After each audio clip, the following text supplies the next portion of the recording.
lang, ganun. sa Cortina, kasi kwarto may ka lang. cortina, ganun.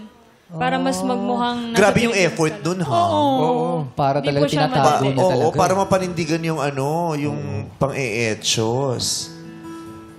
Pero wala kang mga lang bang yung effort na, puntahan kita, kahit ako na pumunta dyan. May ganun po. May effort ako na ganun po. Kaso sinasabi po ni Ann na wala po siya sa bahay. Tapos may once po, pumunta po ako doon. Oh. Wala talaga po sila.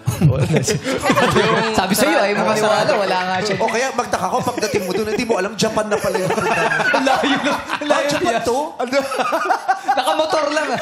Layo. Oo, yung pakita sa'yo, sasabihin sa'yo, Justin, yes, welcome to Japan. Ha? Japan pala. Pumunta ka sa kanila, wala talaga siya. May chance. May time Anong po. sinabi sa kanila? Ba't daw wala siya?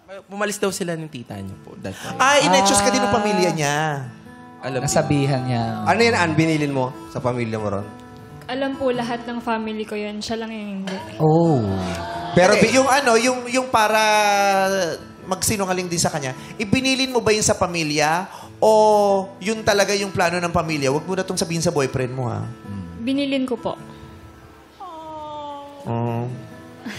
Sakit. Sakit.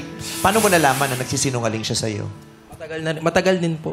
Paano mo Nalaman ko nung accidentally lang po. Na-text po yung kapatid niya lang. Nagtanong po ako kung nandiyan si Ann. Tapos nung sabi, wala naman si Ann dito. Ayun, sabi niya na nasa Japan po. Uy. Hindi na brief. Oh, hindi mo nasabihan yun? Hindi ko siya nasabi. Hindi mo nasabihan yung... Sa lahat ng hindi mo nasabihan yung kapatid mo. Ba't wala sa GC yung kapatid? Bata pa siya nun. Kasalanan. Baka walang wifi noon, yung time na yun. Sandali. Pag group chat, tapos group lying, make sure mga members are complete para they lie together. Lahat sumagot, no? Oo. So they lie together. Oo, they lie together. Stays together. The family that lies together. The family that lies together, eventually nga together. Hindi, yung kuya mo hindi nasabihan yun? O, Ano po, bata kasi siya nun, hindi po siya aware sa ganun eh. Bakit? Ba't yung kuya mo hindi mo sinabihin na huwag mo sabihin kay Justin? kuya ba o nakakabatang kapatid? Yung nakabatang kapatid ko po. Yun ang Bata pa siya. 2 years old ba yung tinanungan? Hindi naman.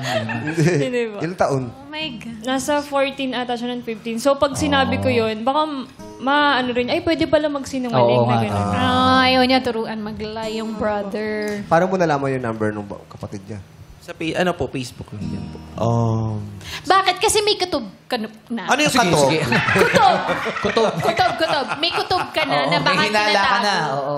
Actually po, hindi talaga hinala yung time na yun. Gusto ko talaga siyang dalawin that time. Bakit mo siya dadalawin nun? Na-miss ko lang po. My gosh, dadalawin mo siya, miss na miss mo. Tapos nung nalaman mo, ha? Japan? Di ba nakakaaning yun? Paano siya nasa Japan? All this time? Kausap ko lang siya. Tapos ang Wala layo siyang dun. sinasabi sa akin. Nakakapraning yun. Ang sakit nun sa ulo.